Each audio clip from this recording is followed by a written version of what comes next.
কাকু, ও কাকু, কাকু বাড়িতে আছো নাকি? এই কোন সুরে বাচ্চা রে? এই কি লেওড়া তুই? কি চাই? নমস্কার কাকু, ভালো আছো? এ কি কাকু, ওপর দিকে তাকে কি ভাবছো? ভাবছি না লেওড়া, দেখছি আজকে সূর্যটা কোন দিকে উঠেছে। তা আজকে হঠাৎ তো সম্মান করছিস কি বাছিতে? কোনো গাড়টার মারার প্ল্যান করছিস নাকি? হ্যাঁ এমা নানা কাকু, গার মারার প্ল্যান করবো কেন? আজকে তো আমি তোমাদেরকে ভালো একটা খবর দিতে এসেছি। ভালো খবর? লেওড়া, আমার সাত সকালবেলায় কি এমন বালের খবর দিতে এসছিস শুনি? আরে কাকু, কাল সকালবেলা আমার মেয়ের জন্মদিন, তাই তোমাদের সকলকে নিমন্ত্রণ করতে এসেছি গো। কি বলছিস নাকি? তোর মেয়ের জন্মদিনে নিমন্ত্রণ করতে এসছিস? হ্যাঁ কাকু, আমি সত্যি বলছি। আরে বাইরে বসে কি সব কথা বলবি নাকি? আয় আয়, ঘরে আয়, ঘরে আয়। এমা সত্যি কালকে তোমার মেয়ের জন্মদিন? হ্যাঁ কাকিমা, এই 2 বছর পড়লো। ও, তাহলে তো অনেক বড় হয়ে গেছে। আমার দাদু ভাইয়ের তো বয়স প্রায় 3 বছর হতে গেল। ও আচ্ছা। আচ্ছা কাকু, ফুটো কোথায়? ফুটোকে দেখছি না তো। ফুটো তো বাজার করতে গেছে, এক্ষুনি চলে আসবে হয়তো। ও আচ্ছা, ঠিক আছে কাকু, তাহলে কিন্তু কালকে আপনাদের সকলের নিমন্ত্রণ রইলো। সবাই মিলে কালকে সকাল সকাল চলে যাবেন, ঠিক আছে? হ্যাঁ হ্যাঁ, ও নিয়ে তুই চাপ নিস না, কালকে আমরা সবাই মিলে চলে যাব। আচ্ছা কাকু, তাহলে আমি এখন আসি।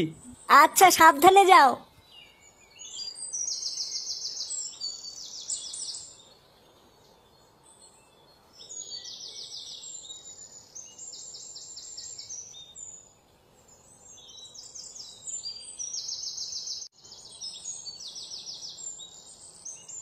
এ কি রে বড়া, এদিকে কোথায় গেছিলি?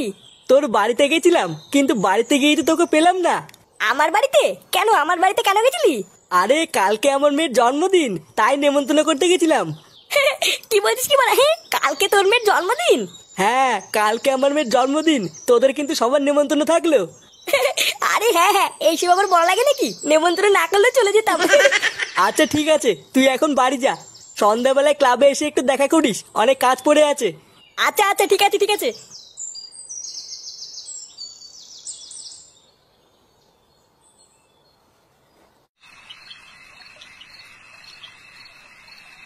গভীর ঘুমের মধ্যেই ডাক্তারকে ধর্ষণ করা হয়েছে, এমনই চাঞ্চল্যকর খবর পাওয়া যাচ্ছে পুলিশ সূত্রে। রাত 12:30টায় একসঙ্গে সব ডাক্তারদের ডিনার এবং ফুল ডেলিভারি সংস্থা থেকে খাবার আসে এবং তারপরে কিন্তু গভীর ঘুমের মধ্যে ধর্ষণ করা হয়েছে, এমনটাই তথ্য পাওয়া যাচ্ছে বলেই খবর পাওয়া যাচ্ছে। নীরজ চোপড়ার ম্যাচ বালের রাজ্যে বাস করছি, জালে ওরা যুগ করলো। এবার তো মনে হচ্ছে মেয়ের হাতের খাতা কলম না, এবার একটা চাকু ধরতে হবে। ঘুমিয়ে পড়ে, কম্বল গায়ে দিয়ে ঘুমোচ্ছিলেন দেখেন সবাই। এবং কি রে বড়া, সন্ধ্যাবেলায় আমাদেরকে আসতে বলেছিলি কেন? হ্যাঁ পল্টুদা, কি জন্য ডাকলে বলো? শোন, কালকে আমার মেয়ের জন্মদিন, কালকে কিন্তু অনেক কাজ পড়ে আছে। কাজ পড়ে আছে? তাহলে ওরা আমরা কি করবো? কি করবি মানে? চোদনা আমার হাতে হাতে সব কাজগুলো করে দিবি, না হলে আমি একা একা পারবো না। বলছি পল্টুদা, জন্মদিন কি বড় সড়ো করে করছো না কোনো রকমে? ওই কোনো রকমই ধরে রাখ, হাতের অবস্থা এই মুহূর্তে খুব একটা ভালো না। বলছি পল্টু, মাল থাকবে তো? হ্যাঁ হ্যাঁ, চাপ নেই, সবই থাকবে। তোরা শুধু সকাল সকাল এসে আমার হাতে হাতে একটু কাজ করে দিস, তাহলেই হবে। আচ্ছা পল্টুদা, তুমি চিন্তা করো না, আমরা সকালবেলায় চলে আসবো। হ্যাঁ বড়া হ্যাঁ, আমাকে শুধু 1 বোতল মাল দিয়ে দিস। ভোদার মাল দেখবি আমি একাই সব কাজ দান করে দিয়েছি।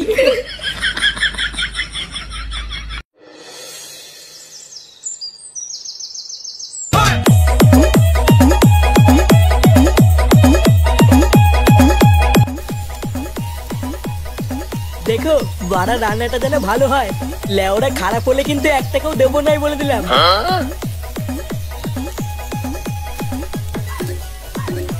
বাবু। হ্যাঁ, কি হয়েছে? বলছি বাবু, এই বস্তাটা কোথায় রাখবো? কোথায় রাখবো মানে? ভোদার বাল কি আছে ওর ভিতরে? এর ভিতরে বিরিয়ানির রাইস আছে বাবু। তার চুদির ভাই, বিরিয়ানি রাইস যখন আছে তখন এখানেই রাখ, আমার সেটার ভিতরে রাখবি নাকি? আচ্ছা বাবু। ভোদা যত সব বাল ছালকে কাজে রেখেছি, একটাও কোনো কাজের না। আর ওদিকে ঢ্যামনাগুলোকে বলেছিলাম সকাল সকাল আসতে, এদিকে একটারও কোনো পাত্তাই নেই। ওই গো, তাড়াতাড়ি একটু এদিকে এসো তো। না, একা একা এত তাল সহ্য হয় নাকি? হ্যাঁ আসছি, দাঁড়াও। কিরে ভোদার বাল, ওটাকে কি সেটার উপর নিয়ে দাঁড়িয়ে থাকবি নাকি? নামিয়ে বাকি কাজগুলো কর কি, যা।